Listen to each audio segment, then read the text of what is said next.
আবু হুরায়রা রাদিয়াল্লাহু তাআলা আনহু বলেন, যা জিবরাইল ইলান নবী সাল্লাল্লাহু আলাইহি সাল্লাম, জিবরাইল আল্লাহর নবীর কাছে আসলেন, এসে বলছেন, হাযিহি খাদিজা আল্লাতী আতাত ইলাইকা, ওই যে খাদিজা আপনার নিকটে আসছে, মাহা এনাউন, তার হাতে একটা পাত্র রয়েছে, ফিহে এদাউন ওয়া তাম, সেই পাত্রে খাদ্য আছে আর তরকারি আছে, আপনার জন্য নিয়ে আসছেন খাদিজা।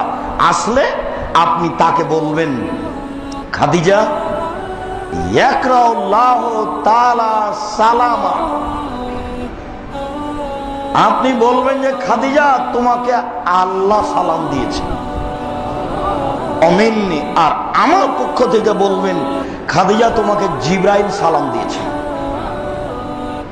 অবাসের ফিল জান্নাহ, তারপরে তাকে একটা অবাসেরা বিল জান্নাহ, তার একটা জান্নাতের সুসংবাদ দিবেন, যেখানে কোনো হইচই নেই, যেখানে কোনো অশান্তি অতৃপ্তি বলে কোনো জিনিস নেই, সেটা হীরা মুক্তা মাণিক্য দ্বারা তৈরি।